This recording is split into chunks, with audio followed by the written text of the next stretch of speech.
हाय guys, मैं Abdul Razzaq sir and welcome back to my YouTube channel English बोलचाल में आपका इस्तकबाल है। कल हमने पढ़ा था इंट्रोगेटिव क्वेश्चन किस तरह से हम बनाते हैं और किस तरह से पूछते हैं। आज उसी के बारे में थोड़ा हम डिस्कशन करेंगे। चलिए, हाउ टू आस्क क्वेश्चन कैसे पूछना है याद रखिए। आज हम पढ़ेंगे कि प्रेजेंट इंडेफिनिट टेंस और प्रेजेंट कंटिन्यू टेंस, इस दोनों के अंदर हेल्पिंग वर्ब क्या लगता है, डू और डज लगता है इंडेफिनिट टेंस के अंदर, और प्रेजेंट कंटिन्यू टेंस के अंदर क्या लगता है, इज एम आर लगता है। बस इसी का इस्तेमाल करके हम कुछ क्वेश्चन पूछने की कोशिश करेंगे, कुछ एक्सरसाइज करेंगे ताकि हमको और आसान हो क्वेश्चन पूछना।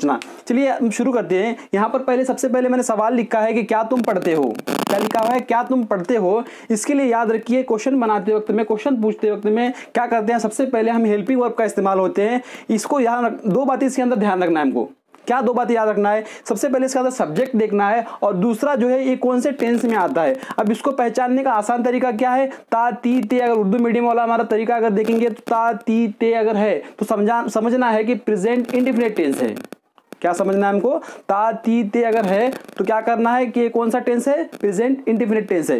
और अगर रहा रही रहे है तो ये कौन सा टेंस है, प्रेजेंट कंटिन्यू टेंस है। ये आप दिमाग में अपनी बात बिठा लीजिए। चलिए, यहाँ ता ते ते है तो हमने एक बात इसमें से पहचान ली कि इंडेफिनिट टेंस का, प्रेजेंट इंडेफिनिट टेंस का सेंटेंस है। और दूसरा यहाँ पर क्या है, देखना है कि वो सब्जेक्ट उसके अंदर क्या है। तो यहाँ तुम है तो यू है। चलिए, दो बातें क्लियर है हमारे सामने। तो चलिए हम देखिए, यहाँ पर सबसे पहले क्या है, तो क्या के लिए, तुम के लिए क्या हेल्पिंग वर्ब इस्तेमाल होता है, डू। क्या होता है, डू। ये हमने पढ़ा है। तो सबसे पहले हम लिखेंगे यहाँ पर डू। उसके बाद सब्जेक्ट लिखना है हमको। हेल्पिंग वर्ब लिखने के बाद सब्जेक्ट लिखना है डू यू। पढ़ते हो के लिए क्या आता है, read. Do you read, question mark, do you read, क्या तुम पढ़ते हो। इससे बहुत सारे हम सेंटेंस बना सकते हैं। क्या तुम खाते हो, डू यू ईट। क्या तुम सोते हो, डू यू स्लीप। क्या तुम सोते हो, हाँ। डू यू प्ले, क्या तुम खेलते हो। इस तरह से बहुत सारे क्वेश्चन हम खुद से तैयार करके सामने वाले से पूछने की कोशिश करेंगे, मश्क करेंगे तो हमको आसानी से अंग्रेजी आ जाएगी। चलिए, उसके बाद देखिए दूसरा जो मैंने दो बातें कहा है वो दो बातें हमें यहाँ ध्यान रखना है। सबसे पहले एक तो सब्जेक्ट देखना है और दूसरा यहाँ पर कौन सा टेंस आया हुआ है। ता ती ते में से एक है, इसका मतलब ये इंडेफिनिट टेंस का सेंटेंस है। चलिए, क्या वो है यहाँ पर। और दूसरी एक बात देखना है कि यह लड़की है या लड़का है। सोती है, इससे हमको पता चल रहा है कि यहाँ एक लड़की है, मुअन्नस है, ये भी याद रखना है हमको। चलिए, उसके पहले अगर सोती है तो इसके लिए क्या आता है, मुअन्नस के लिए क्या आता है, डज लगता है। क्या लगता है, ही और शी और इट के लिए क्या लगता है, डज लगता है। तो सबसे पहले हम हेल्पिंग वर्ब लिखेंगे डज। क्या लिखा हमने, डज। उसके बाद हेल्पिंग वर्ब के बाद क्या आएगा, हमारा सब्जेक्ट आएगा, वो है, इसलिए हमने यहां लिखा शी। डज शी क्या करती है, वो सोती है। सोने के लिए क्या बोलते हैं, स्लीप। क्वेश्चन मार्क, क्या बना, क्या वो सोती है, हाँ। डज शी स्लीप, क्या वो खाती है, हाँ। क्या वो रोती है, क्या वो हंसती है, क्या वो स्कूल जाती है। इस तरह से बहुत सारे सेंटेंस हम बनाकर इसको इंट्रोगेटिव क्वेश्चन तैयार कर सकते हैं। इसके बाद आगे देखिए, एक यहाँ पर लिखा हुआ है वो कहाँ सोती है। वो सोती है, ठीक है, लेकिन यहाँ पर आया है कहाँ। याद रखिए, कहाँ, क्यों, कब, कैसे, अगर ये क्वेश्चन बीच में आते हैं हमारे सवाल के अंदर तो उन सवाल के क्वेश्चन को जो अंग्रेजी में कहा जाता है उसको हमको पहले लिखना है। उसको क्या करना है, पहले लिखना है। ये अंग्रेजी का उसूल है। अभी कहाँ के लिए क्या आता है, वेयर। कहाँ के लिए क्या आता है, वेयर। हमने लिखा वेयर। उसके बाद पूरा सेंटेंस हमारा जैसे का वैसे आएगा। वेयर डज, वो के लिए क्या लगता है, डज, हाँ। उसके बाद सब्जेक्ट आएगा she sleep. Where does she sleep, वो कहाँ सोती है।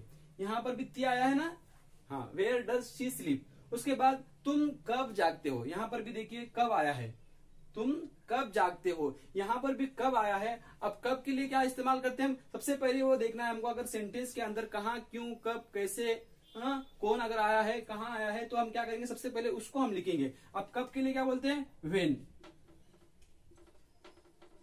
वेन। यू के लिए हेल्पिंग वर्ब क्या लगता है, डू। वेन डू यू जागते हो, अवेक।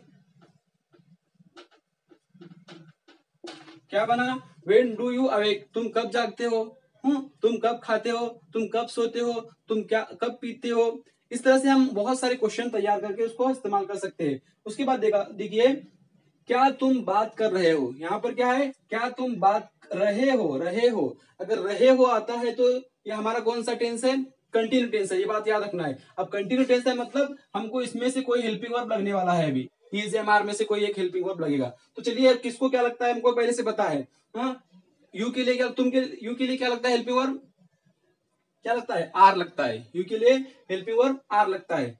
चलिए देखिए, हम क्या तुम बात कर रहे हो, तो इसके लिए हम क्या लिखेंगे? सबसे पहले सवालिया लफ्ज के लिए क्या लिखते हैं? क्या के लिए क्या लिखेंगे? आर। पहले हम सबसे पहले क्या लिखेंगे? हेल्पिंग वर्ब लिखेंगे आर। उसके बाद क्या आएगा? सब्जेक्ट, आर यू कर रहे हो। बात करने क्या बोलते हैं? टॉक। कर रहे हो काम जारी है, इसके लिए हम क्या लगाएंगे? इसको आईएनजी फॉर्म। क्या बना? Are you talking, are you talking, क्या तुम बात कर रहे हो? जैसे क्या तुम खा रहे हो? Are you eating. क्या तुम सो रहे हो? आर यू स्लीपिंग, क्या तुम सो रहे हो? क्या तुम चल रहे हो? Are you walking. इस तरह से हम बहुत सारे क्वेश्चन लेकर हम इसको इस्तेमाल कर सकते हैं। उसके बाद देखिए, क्या मैं सो रहा हूं? क्या मैं सो रहा हूं? अब यहाँ सब्जेक्ट कौन है? मैं है, आई है। अब आई के लिए हेल्पिंग वर्ब क्या लगता है? एम लगता है। आई के लिए हेल्पिंग वर्ब तो हमने क्या लिखा पहले? एम। उसके बाद क्या है? सब्जेक्ट हमारा आएगा आई। एम आई। सोने के लिए क्या बोलते हैं? स्लीप। और ये काम जारी है, इसके लिए क्या लगेगा? रहा हूं, रही हूं, रहे हूं के लिए आईएनजी फॉर्म लगता है। कंटिन्यू टेंस का जुमला है। क्या बना? एम आई स्लीपिंग, क्या मैं सो रहा हूं? उसके बाद देखिए, क्या वो गा रही है? वो है, रही है, रही है। हेल्पिंग वर्ब इज, कौन है वो? शी। इज शी, गा रही है, क्या कर रही है? सिंग। आईएनजी फॉर्म लगेगा। क्या बना? इज शी सिंगिंग, क्या वो गा रही है? क्या वो खाना खा रही है? इस तरह से हम बहुत सारे अल्फाज लेकर अपन हम बना सकते हैं। तो गाइस, हमारे यहाँ आज का लेसन कंप्लीट होता है। अगर आपको अच्छा लगा है तो हमारे लेसन को लाइक करिए, सब्सक्राइब कीजिए, कमेंट्स कीजिए। Thanks for watching.